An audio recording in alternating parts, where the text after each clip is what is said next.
આત્મચિંતનમાં મિત્રો આપણે જોઈએ કે શ્રી રામકૃષ્ણ પરમહંસે કહ્યું કે એક ખેડૂતને મોટી ઉંમરે છોકરો થયો.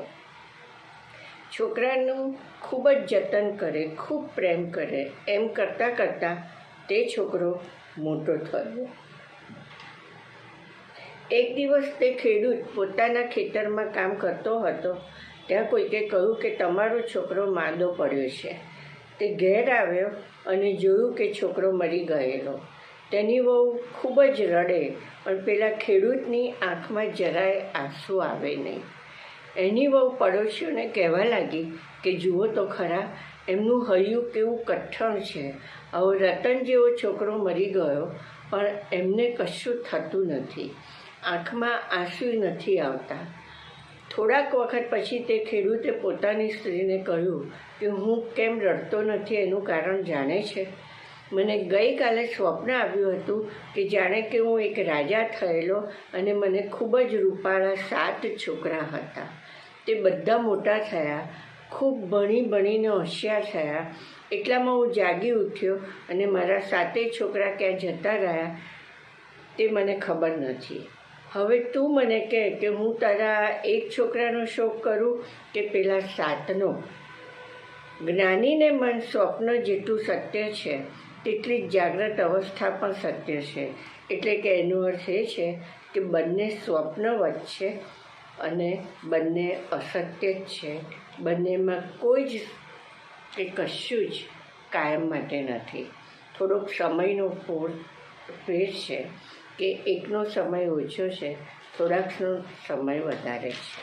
જાગ્રત અવસ્થાનો સમય વધારે છે એટલે આપણને વધારે સત્ય લાગે છે. સ્વપ્નમાં એવું છે કે આપણી આંખ ખુલી જાય ને પતી જાય છે, જ્યારે જાગ્રતમાં આંખ બંધ થાય છે ત્યારે પૂરું થાય છે. બસ આટલો જ ફેર છે. એટલે હકીકતમાં જાગ્રત અવસ્થામાં જે પણ કંઈ સુખ દુઃખ અનુભવાય એમાં આસક્ત થવાય નહીં.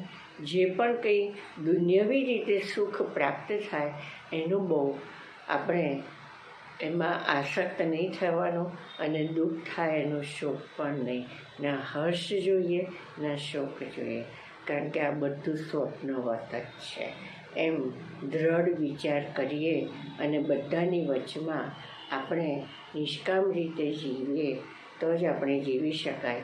બાકી પળે પળ આપણી ઓછી થતી જાય છે અને આપણે બધા મૃત્યુની નજીક જઈ રહ્યા છે.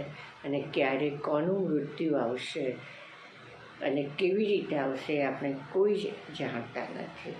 માટે હંમેશા મૃત્યુને નજર સમક્ષ રાખવું જોઈએ. તો આપણી સ્થિતિ તો મિત્રો કેવી છે ખબર છે કે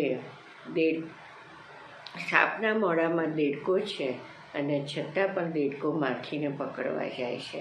હવે સાપના મુખમાં દેડકો છે, જાણે છે કે હમણાં દેડકાને એ ગળી જશે, છતાં પણ દેડકો માખીને પકડવા જાય છે.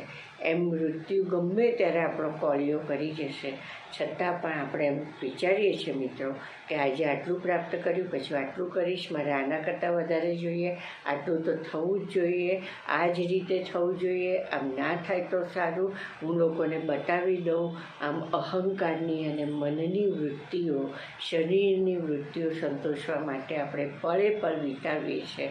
પણ આપણો પોતાનો જે ઉદ્ધાર કરવા માટે જન્મ આપ્યો છે, એટલે કે પરમાત્મા સાથે એકાકાર થવા માટે જે આપ્યો છે એ તો આપણે કરતા જ નથી.